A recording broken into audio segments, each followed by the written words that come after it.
শ্রী গুরু প্রেমানন্দে শ্রী গুরু প্রেমানন্দে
শ্রীমদ্ ভাগবত মহাপুরাণে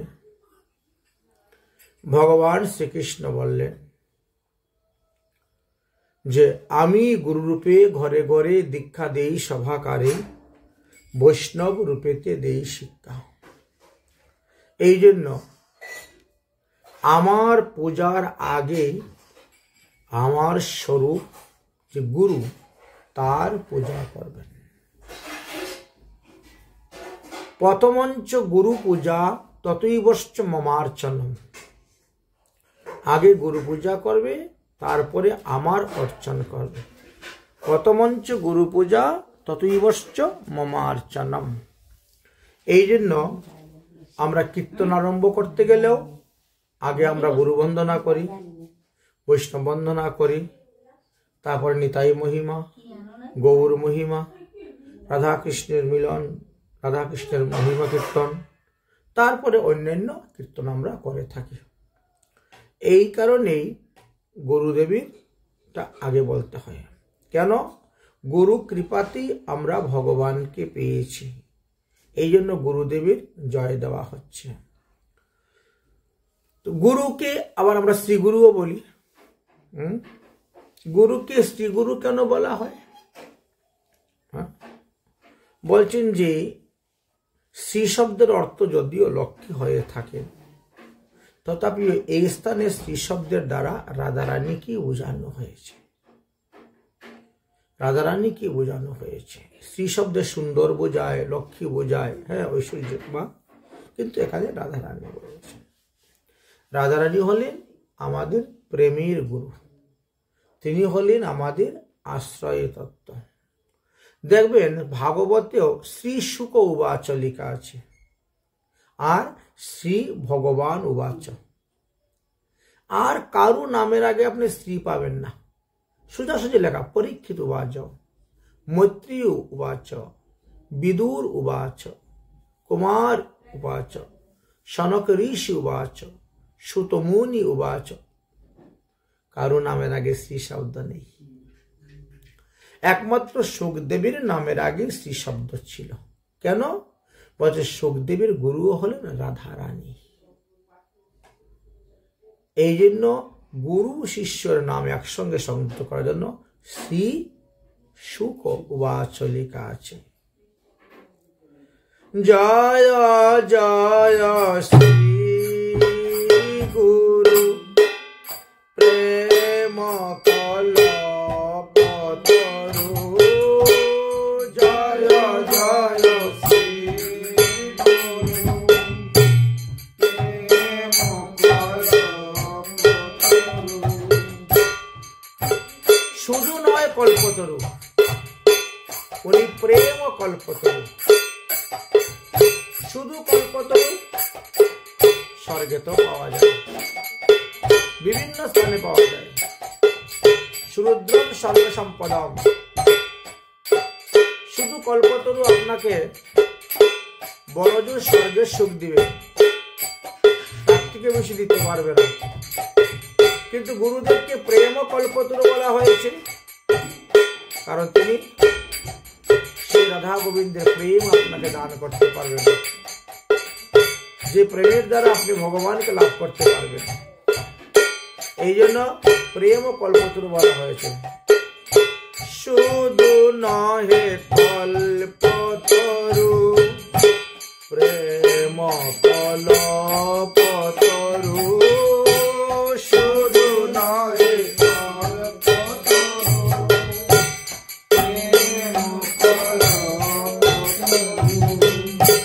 জয় জয় শ্রী গুরু প্রেম কল্পতরু, জয় জয় শ্রী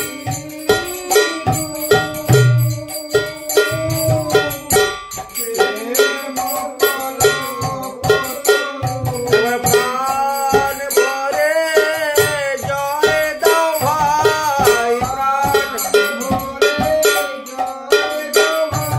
পরম করুণ গুরুদেবের প্রাণ ভরে জয় দাও ভাই, পরম করুণ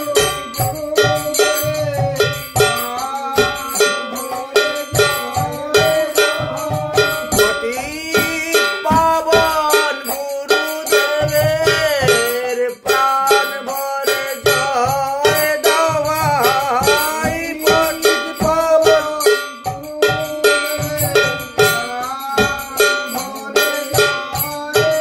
সে যে প্রেম কল্পতরু, প্রেম আর জয় জয় শ্রী গুরু প্রেম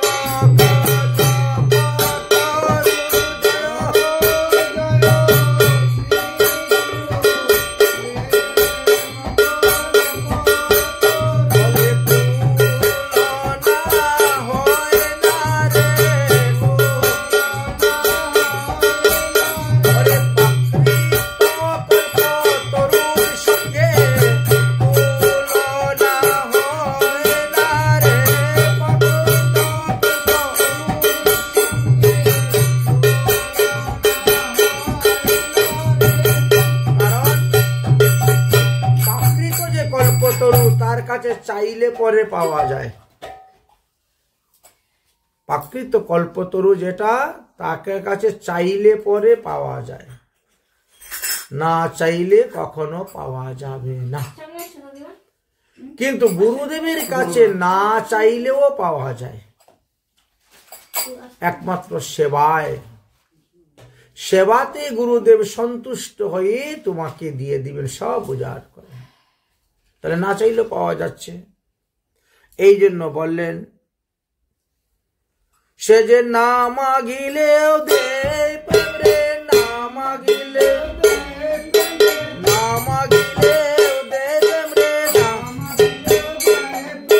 হিতাহিত বিচার না করে, না মাগিলেও দেয় প্রেম রে, হিতাহিত সর্বজ মঙ্গল হরি, সর্বজীব হিতকারী, সর্বজ মঙ্গল হরি, সর্বজীব হিতকারী, সর্বমঙ্গল হরি, সর্বজ গুরুদেব যাচিয়া দে,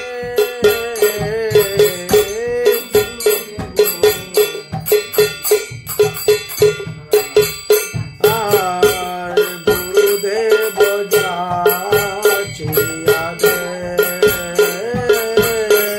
গুরুদেব যাচিয়া দে, সর্বজ মঙ্গল হারি, সর্বজীব উদ্ধারকারী, সর্বজ সর্বজীব সর্বসুমঙ্গল উদয় হে, সর্বসুমঙ্গল উদয় হে, সর্বসুমঙ্গল উদয় হে। তাই অপ্রাকৃত কল্পবৃক্ষ আর প্রাকৃত কল্পবৃক্ষ দুটার মধ্যে পার্থক্য দেখালেন, দেখিয়ে বললেন এই জন্য গুরুদেবকে বলা হয় প্রেম কল্পতরু। কেন তাকে প্রেম কল্পতরু বলা হয়? তিনাকে না চাইলেও তিনি দেন, যাচিয়া মাগিয়া দেন। এই জন্য মহাজনগণ শ্রী গুরুদেবের বন্দনা সর্বপ্রথম করে গিয়েছেন। জয় জয় শ্রী গুরু প্রেম কল্পতরু, জয় জয়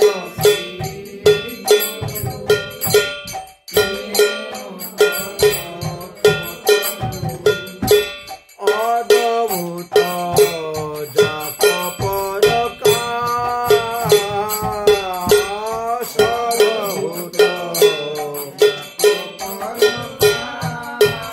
আর অদ্ভুত জাপ পরকাশ,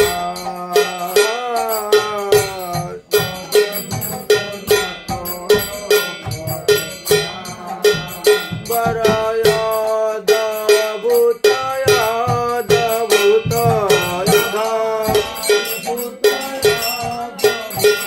আমার গুরুদেবের স্বরূপকারী, অদ্ভুত অদ্ভুত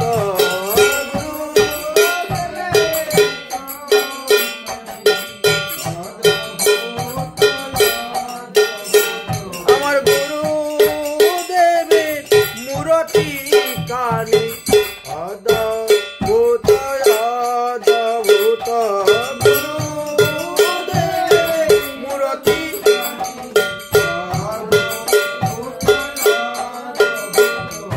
পরম করুণ গুরুদেব, আরে অদ্ভুত প্রকাশ করেন, পরম করুণ গুরুদেব,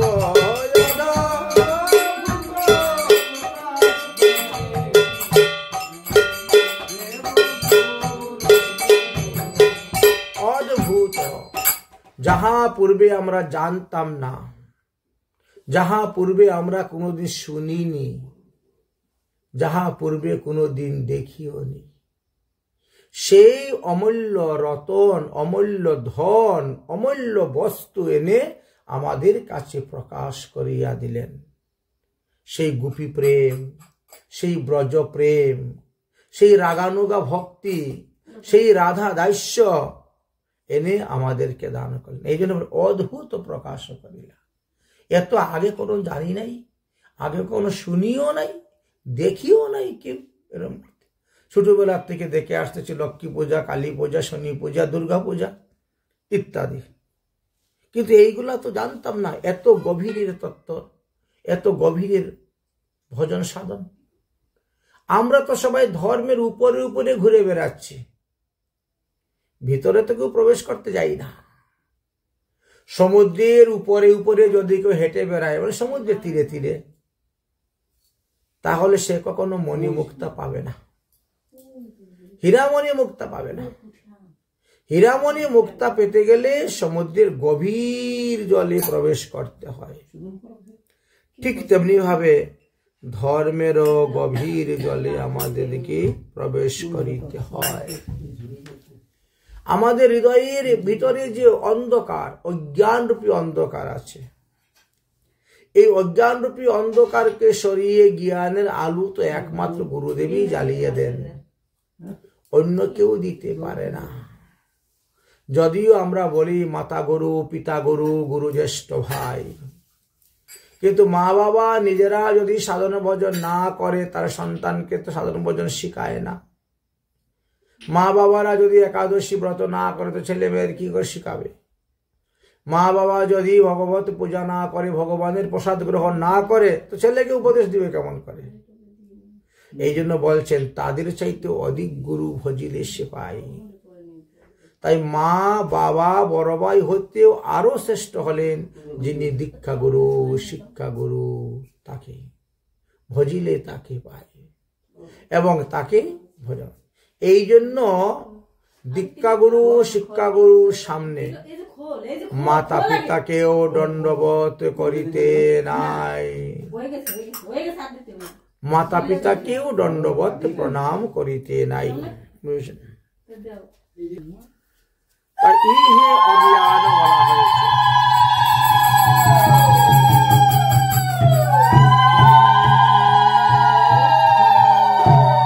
আমাদের ইয়ার ভিতরে যে অজ্ঞানতা আছে,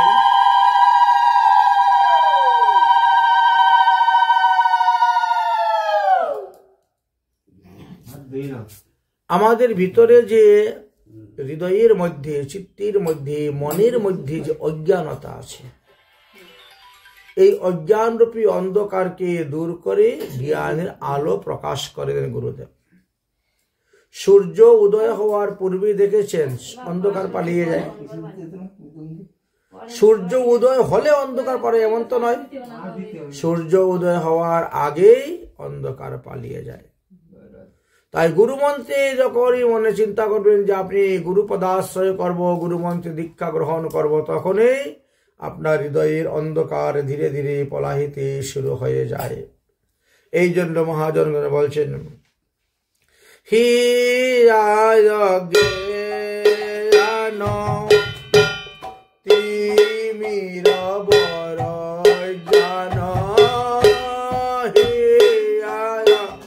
আগে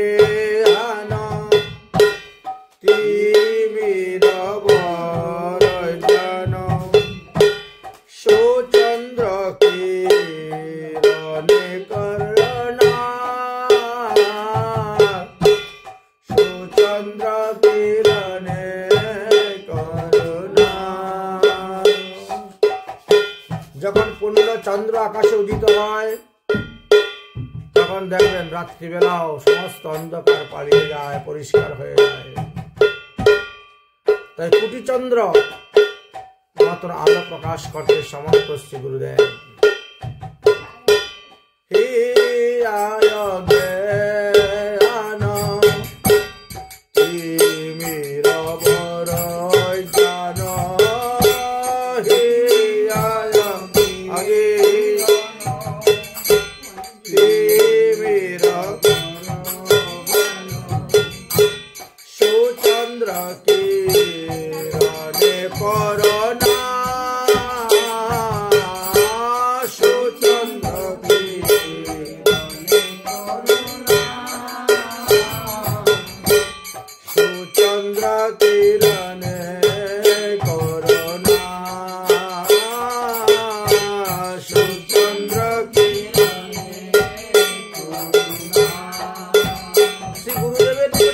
বিবেচনা করতে হবে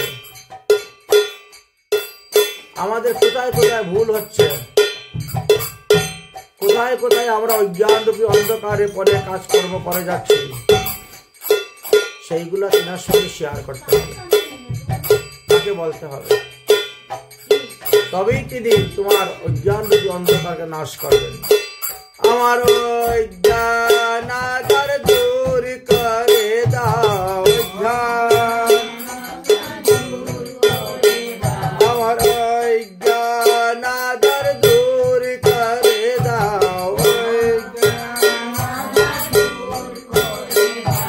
জ্ঞানের প্রদীপ জ্বালিয়ে দাও, অজ্ঞান আধার দূর করে দাও।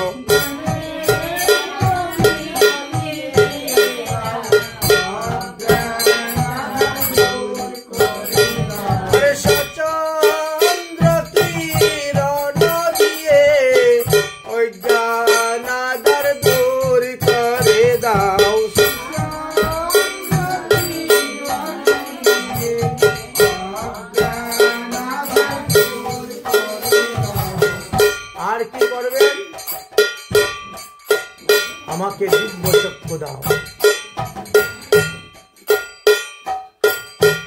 এই হলো চনানন্দ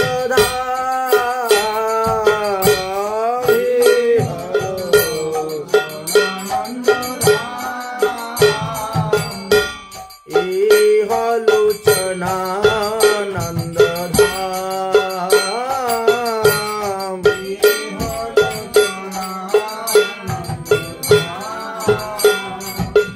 এমন একটি লুচনা আমাকে দাও, তোমার চক্ষু, যে চক্ষু দিয়ে আমি সেই ভগবানের রূপ, ভগবানের রূপমাধুরী, বেণুমাধুরী, গুণমাধুরী, লীলা মাধুরীকে দর্শন করতে পারি, আস্বাদন করতে পারি। এই হলো চনানন্দ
সেদে হরিনাম দেব কেন, জীবের মঙ্গলের জন্য, কল্যাণের জন্য। এই হরিনাম দে দ্বারাই জীব ভবসাগর পার হয়ে ভগবানের কাছে যেতেই পারবে। তাই জীবের মঙ্গলের জন্য, কল্যাণের জন্য তিনি কি করেন, সবাইকে নাম প্রেম বিতরণ করেন। বলে যাচিয়া যাচিয়া নাম দিলেন, যাচিয়া সেদে সেদে তিনি নাম দিলেন,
নামের আগে 108 লাগাই। আমাদের এই পৃথিবীতে সৌরমণ্ডলে সবার উপরে আছে 27টি নক্ষত্র। যে নক্ষত্রগুলোকে আমরা খালি চোখে দেখতে পাই না, এত উপরে তারা আছে। তারা আমরা দেখতে পাই, চন্দ্র দেখতে পাই, সূর্য দেখতে পাই, গ্রহ দেখতে পাই, কিন্তু নক্ষত্রকে দেখা যায় না। এই নক্ষত্র পৃথিবী চতুর্দিকে ঘুরে বেড়াচ্ছেন। নক্ষত্র হলো 27টা। 4 27 চতুর্দিকে ঘুরে বেড়াইলে 4 27 108 হয়। ঠিক তেমনি ভাবে শ্রী গুরুদেব বিভিন্ন স্থানে এইভাবে ঘুরে ঘুরে তিনি অজ্ঞান অন্ধকারকে দূর করে জ্ঞানের আলো জ্বালিয়ে দেন। এই জন্য আমরা গুরুদেবের নামের আগে 108 ব্যবহার করি। শ্রী শ্রী 108, তারপরে গুরুদেবের নাম বলা হয়। এই 108কে সংস্কৃতে বলা হয় অষ্টোত্তর শত। অষ্টোত্তর শত অমুক আর 108 অমুক একই কথা হয়। যাই হোক, কিন্তু যারা দূরমতি, তারা সাধুসঙ্গ করে না, সৎসঙ্গ করে না, সদ্গুরু চরণাশ্রয় করে না, হরি কথা শ্রবণ করে না। তারা সাধুগুরু বৈষ্ণবকে দেখলেই দূরে চলে যায়, দূরে সরে যায়। তাই তারা ভগবত প্রেম, ভগবত কৃপা হইতে বঞ্চিত হয়ে যান। দূরমতিয়া গতি সততয়া সতে মতি, দূরমতিয়া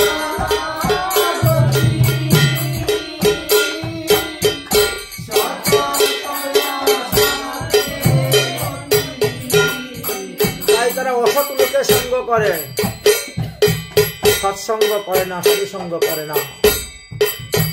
এদের এতই বুদ্ধি মন্দ, তাদের উদ্ধার হবে কেমন করে? তাদের জন্ম জন্মান্তরে পাপ তাপ অপরাধ এসে ধরে আছে, কুসংস্কার। যেমন মহাপ্রভুর সময়ে মহাপ্রভু যে প্রেমের বন্যা এনে দিলেন, শান্তিপুর ডুবু ডুবু নদীতে ভেসে যায়।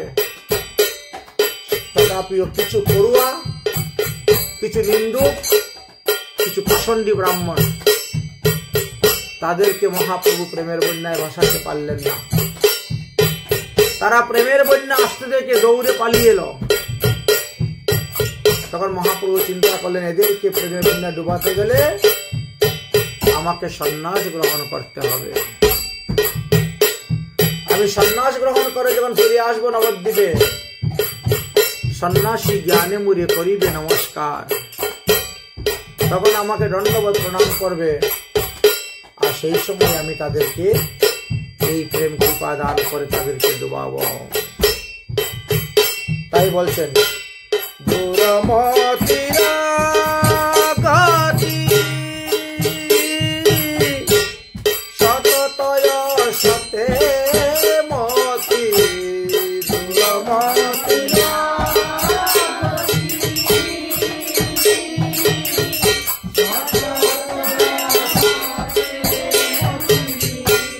নাই সুকৃতির বলে,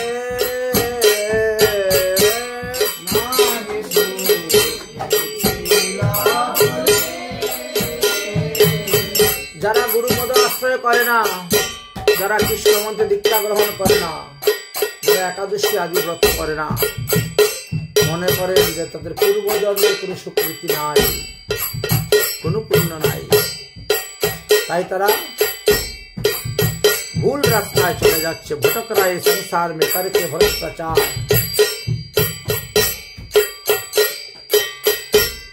নাহি সুকৃতির বলে,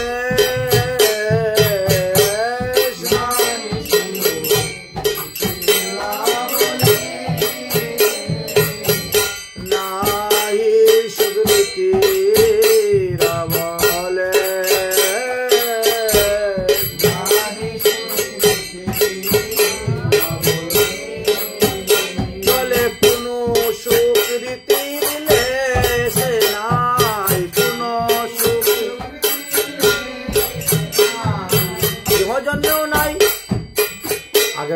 ছিল না, কোন রকম স্বীকৃতি তাদের নাই, তাহলে তারা উদ্ধার হবে কেমন করে? জন্ম জন্মান্তরের পাপী কোন স্বীকৃতির লেশ নাই,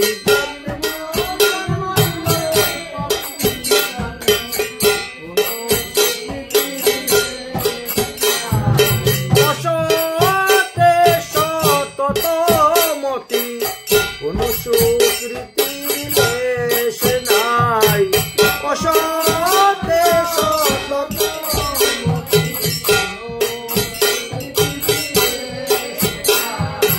অসতে কাজের সততমতি সর্বদা তাদের কোন স্বীকৃতির লেশ নেই। তথাপি গুরুদেব তাদেরকেও কৃপা করার জন্য যান, উদ্ধার করার জন্য যান। যেমন নিত্যানন্দ প্রভু জগাই মাদাইয়ের এই অবস্থা দেখে, অবস্থা না দুরবস্থা, মদ্যপান করতেছে, এক ভাই আরেক ভাইকে গালি দিচ্ছে, মারামারি করতেছে, এক ভাই আপন ভাইকে এ শালা বলে গালি দিচ্ছে, কি দুরবস্থা। তাই নিতাই চাঁদ গেলেন তাদেরকে কৃপা করার জন্য, কলসের হাড়ি দিয়ে কারা দিয়ে মেরে দিল, তথাপিও তাদেরকে কৃপা করলেন।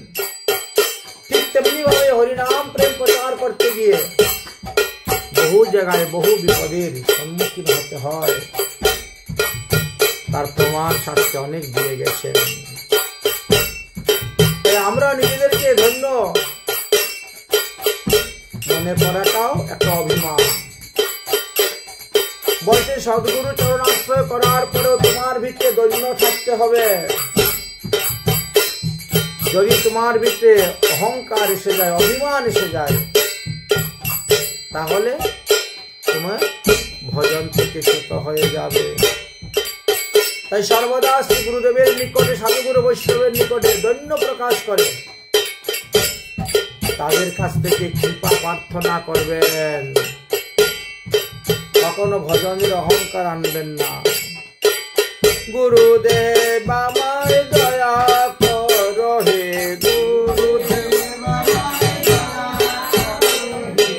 গুরুদেব আমায় দয়া করো হে, আমার দুষ্কৃতিকে ভরা দেহ স্বীকৃতির লেশ নাই,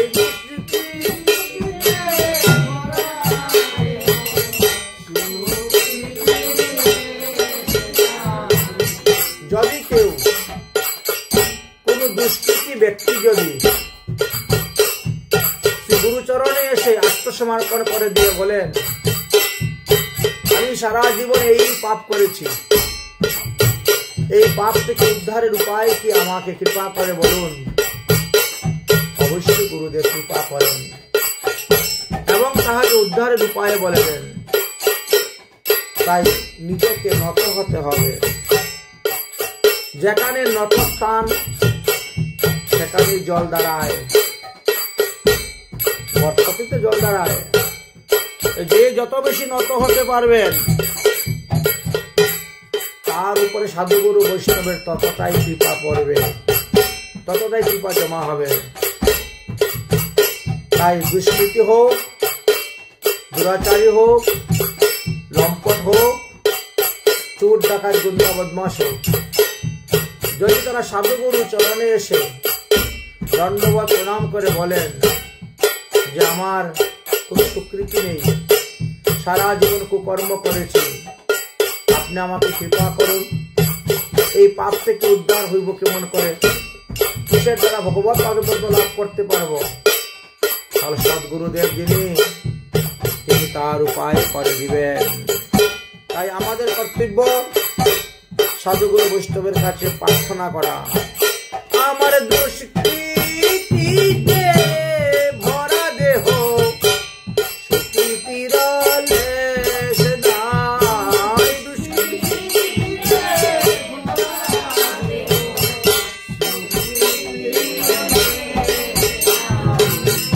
নাহি স্বীকৃতির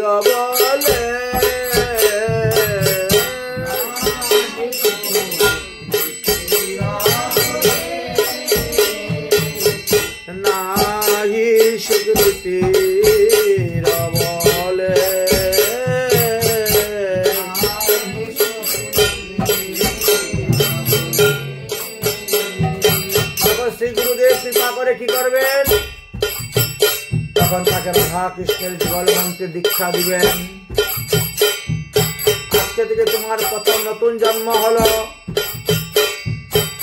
পূর্ব জন্মে তুমি যত পাপ তাপ অপরাধ করেছিলে সমস্ত তোমার ধ্বংস হয়ে গেল। তাই বলেন এখন থেকে তুমি ভজন শুরু করে দাও। যতদিন দেহের মধ্যে প্রাণ আছে ততদিন ভজন করে যাও, একাদশী আদি ব্রত পালন করে যাও, ভগবানের প্রসাদ খেয়ে যাও। এই তো গুরুদেবের উপদেশ। এর দ্বারাই মানুষ পাপকে নাশ করতে পারে।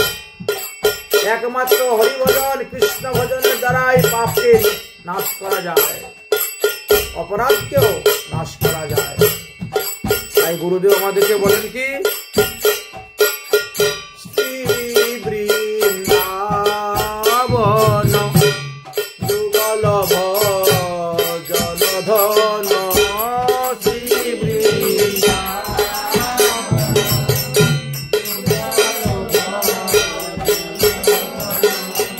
এই বৃন্দাবনের যুগল ভজন হইল আসল ধন। এই ধন তোমার সঙ্গে যাবে। আর এই জগতের যত প্রাকৃত ধন আছে, টাকা পয়সা, সোনা দানা, বাড়ি গাড়ি, জায়গা জমি, সব পরে থাকবে। এটা তোমার আসল ধন নয়, এটা তোমার নকল ধন। তাই এর বিনাশ হয়ে যাবে, এখানেই পরে থাকবে। যাহা সত্য তাহার কোনো বিনাশ নেই। তাই তুমি হরি ভজন করো, রাধা কৃষ্ণের যুগলচরণ ভজন করো, তুমি অনায়াসে রাধা গোবিন্দ শ্রী চরণাশ্রয় করে যেতে পারবে। শ্রী বৃন্দাবন যুগল ভজন ধন,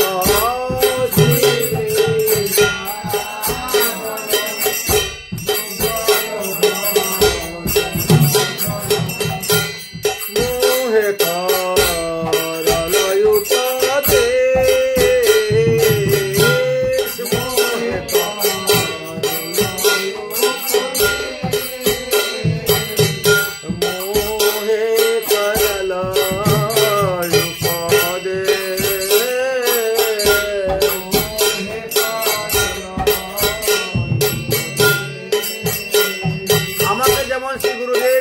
করে বৃন্দাবনের যুগল ভজন রাধা কৃষ্ণের মন্ত্র দীক্ষা দিয়েছেন।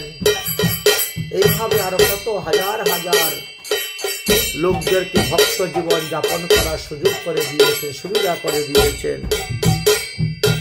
তাই গুরুদেবের সঙ্গে অন্য কারো তুলনা করা যায় না, যাবে না।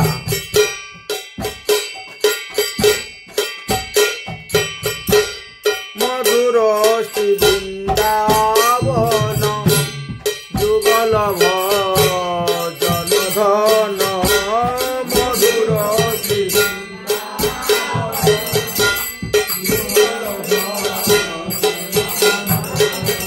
মোহে করল উপদেশ,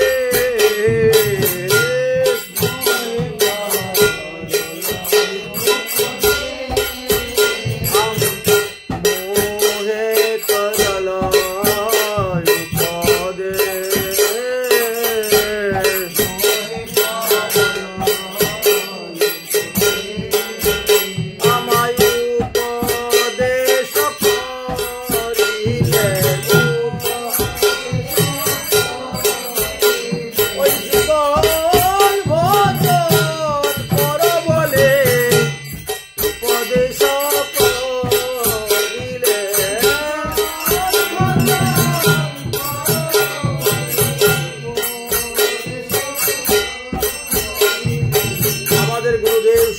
যুগল ভজন উপদেশ দেন নাই, সঙ্গে আবার আমাদেরকে পঞ্চতত্ত্বের উপদেশ দিয়ে গেছেন ভজন করার জন্য। আমাদের এই গুরু পরম্পরায় নবদ্বীপের ভজন এবং বৃন্দাবনের ভজন যুগপৎ করার উপদেশ আছে। তাই পঞ্চতত্ত্ব ভজ বলে উপদেশ করিলেন।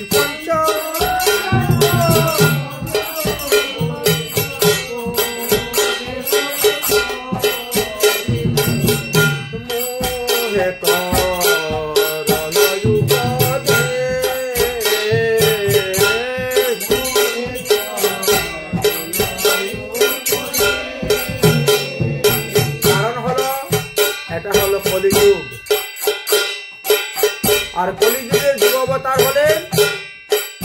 শ্রী গৌরাঙ্গ মহাপ্রভু, যিনি পঞ্চতত্ত্বের শিরোমণি, ভগবানই এক অংশে পাঁচটি রূপ ধারণ করে এসেছেন। তাই পঞ্চতত্ত্বের উপাসনা, রাধা গোবিন্দের উপাসনা এই যুগের যুগমাধুরী, এই কলিযুগের যুগমাধুরী বলে গুরুদেব কৃপা করে আমাদেরকে এই দুই ধরনের ভজন দিয়ে গেছেন। বলেন, নবদ্বীপে তুমি ব্রাহ্মণ বালক, সেই জ্ঞানে ভজন করবেন। বৃন্দাবনে তুমি রাধারানীর দাসীর দাস, সেই মঞ্জুরি স্বরূপে তুমি ভজন করবেন। দাসীর ও দাসী, অনুদাসী হয়ে তিনি ভজন করবেন। তাই আমাদেরকে গৌরাঙ্গ মহাপ্রভুর ভজন, নিত্যানন্দ প্রভুর ভজন, অদ্বৈত প্রভুর ভজন, গদাধর পণ্ডিতের ভজন, সুভাষ পণ্ডিতের ভজন দিয়ে গেলেন। কারণ মহাপ্রভুর মত আর মহাপ্রভুর পথই হল এই কলিযুগের শ্রেষ্ঠ পথ। এই পথ ত্যাগ করে যদি কেউ স্বতন্ত্রভাবে ভজন করতে যায়, তাহলে ভজনে পুষ্টি লাভ হইবে না।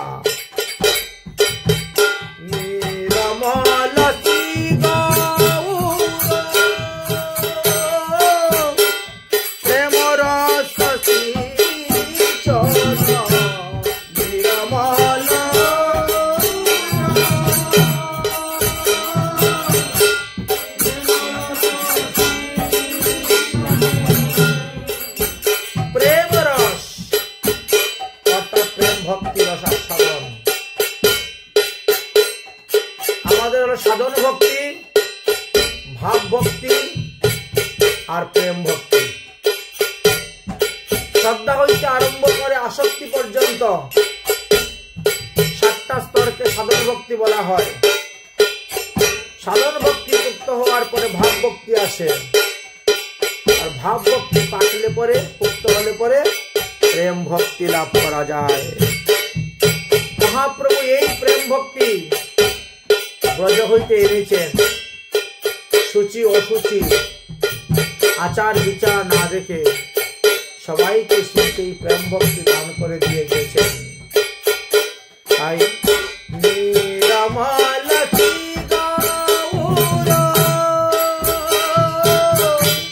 প্রেম ভক্তি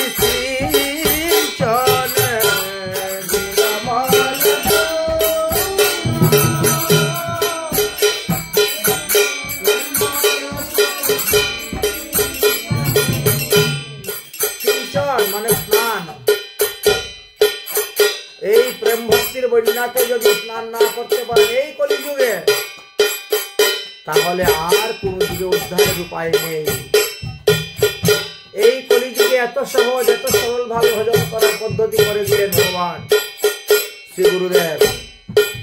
তাই বলছেন, সেই প্রেম ভক্তি দ্বারা তুমি সঞ্চিত হও, সিঞ্চিত হও, মানে স্নাত হও, তবেই তোমার প্রতি ভগবানের কৃপা লাভ হইবে। মহাপ্রভুর মতো দাতা এই কলিযুগে আর কেউ নেই। এই জন্যই তো মহাজনগণ বলছেন, অনর্পিত চরণ শিরা করুণায় অবতীর্ণ কলৌ। মহাপ্রভু আসার আগে অনেক অনেক মহাজন এসে গেছেন, কিন্তু কেউ হরি ভজনের কথা বলেন নাই, কৃষ্ণ ভজনের কথা বলেন নাই, কেউ রাগানুগা ভজনের কথা বলেন নাই, কেউ ব্রজ প্রেম, গোপী দাস্য, রাধা প্রেম, রাধা চরণাশ্রয়ের কথা বলেন নাই। একমাত্র মহাপ্রভু বলে গেছেন, নিরামল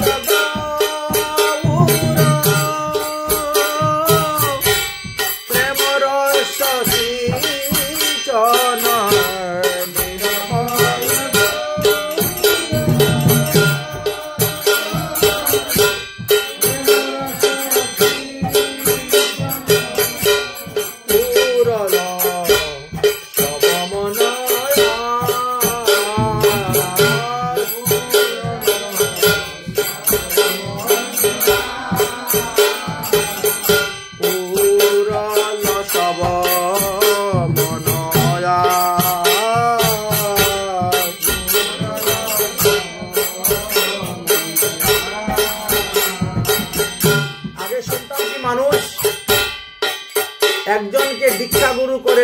গায়ত্রী মন্ত্র নিতেন, আরেকজনকে শিক্ষা গুরু করে তারপরে তার কাছে শিখতেন। কিন্তু দীক্ষা গুরু যদি সমর্থবান হন, তিনার কাছে দীক্ষা, শিক্ষা, সন্ন্যাস, ভেক সব লাভ করতে পারবেন। পৃথক পৃথক গুরু ধরতে হবে না। তাই আমাদের শ্রী গুরুদেব কৃপা করে আমাদেরকে দীক্ষা দিলেন, শিক্ষা দিলেন, বাবাজি ভেষাশ্রিত সন্ন্যাস মন্ত্র দিলেন। সকলের সকল আশা পূর্ণ করলেন। ভজন সাধনের জন্য যাহা যাহা জানার, চিনার, পাওয়ার সব করে দিলেন। তাই এইরকম গুরুদেব যদি জগতে আসেন, তবেই তো সকলের মনোবাসনা পূর্ণ হবে, সকলের আশা পূর্ণ হবে। তাই পদকর্তা শ্রী গুরুদেবের মহিমা কীর্তন করতে গিয়ে তিনি বলছেন, আজ সবার আশা পূরণ হইল, কেউ তো বাকি রইল না রে, সবার আশা পূরণ হইল।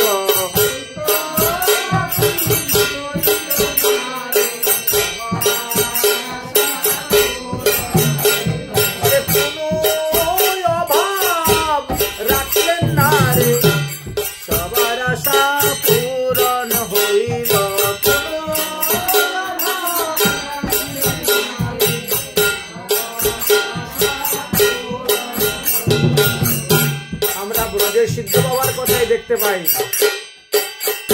সূর্যপল্লী সিদ্ধ বাবা মধুসূদন দাস, তিনি দীক্ষা নিলেন গঙ্গা মাতা গোস্বামী পরিবারের সন্তান হইতে। কিন্তু যুক্তির শিক্ষা, লীলাচরণ, রাগানুগা ভজন শিক্ষার জন্য তিনি কত জায়গায় গেলেন। গোবর্ধনে সিদ্ধ বাবার কাছে গেলেন, তিনি শিক্ষা দিলেন না। সিদ্ধ বাবার কাছে দিলেন, তিনি শিক্ষা দিলেন না। কারণ যার গুরু পরম্পরা নাই তাকে ভজন শিক্ষা দেওয়া হয় না। কিন্তু আমাদের গুরুদেব কৃপা করে আমাদেরকে দীক্ষা দিয়ে সঙ্গে সঙ্গে গুরু প্রণালী, গুরু পরম্পরার কাগজ দিয়ে দিলেন। যুগপীঠ, লীলাচরণ, মন্ত্রস্মরণের কাগজ দিলেন, দিয়ে আমাদের সমস্ত আশা পূর্ণ করে দিলেন। ভজন সাধনের মধ্যে কোনো অভাব রাখলেন না, কিভাবে ভজন করতে হবে সব বলে দিলেন। কোনো অভাবে রাখলেন না রে, গৌর প্রেম সিঞ্চন করে সবার আশা পূরণ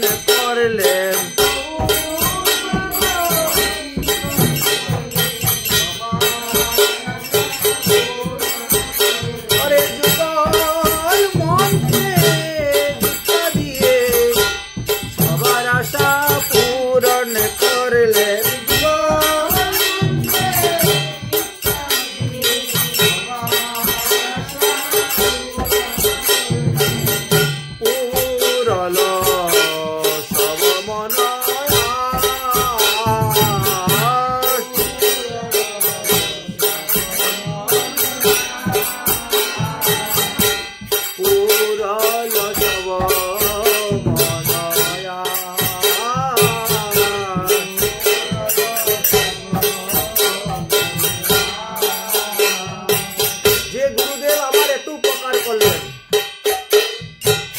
আমাকে দীক্ষা দিয়ে নতুন জন্ম দিলেন, আমাকে নরক হইতে তুলে আনলেন, রাধা গোবিন্দের ভজন উপদেশ দিলেন।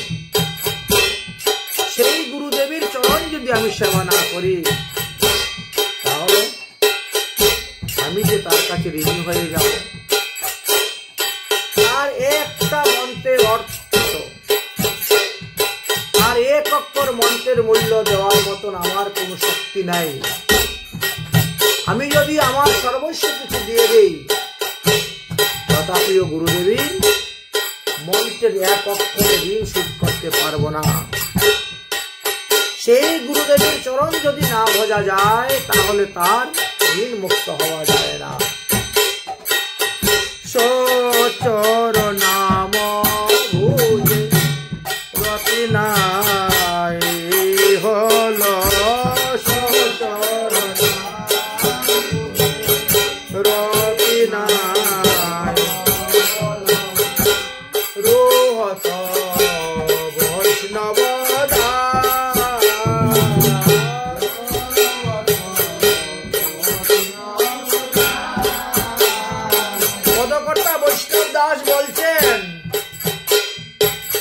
যে গুরুদেব আমাকে এত কৃপা করে, আমাকে রৌরব নরক হতে টেনে এনে বৈকুণ্ঠ দেখাইলেন, বৈকুণ্ঠ দেখাইলেন, গোলক ধাম রাধাকৃষ্ণ চরণ।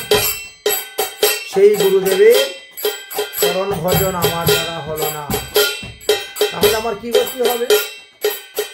তাই তিনি কেটে কেটে বলছেন পদকর্তা, রোহত বৈষ্ণব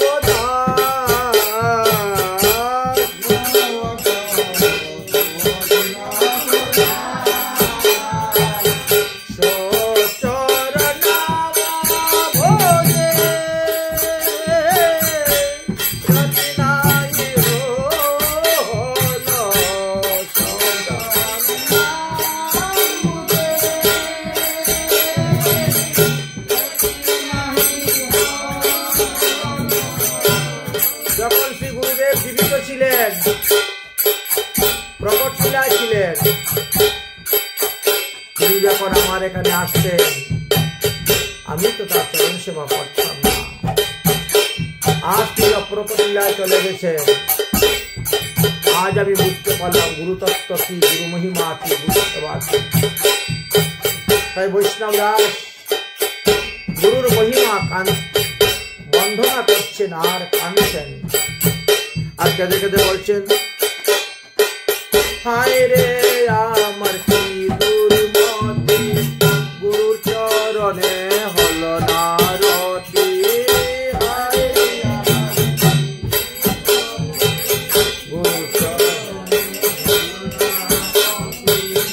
হায় রে আমার কি দুর্মতি, গুরুর চরণে হইল না রতি।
महाराज की, आपन आपन इष्ट देव की, सद्गुरु भगवान की जय। जय श्री राधेश निताई गौर हरि बोल। गुरु वंदना गुरु महिमा कीर्तन एखाने विश्राम। अज्ञानं तिमिरान्धस्य ज्ञानाञ्जनशलाकया चक्षुर्मीलितं येन तस्मै श्री गुरुवे नमः।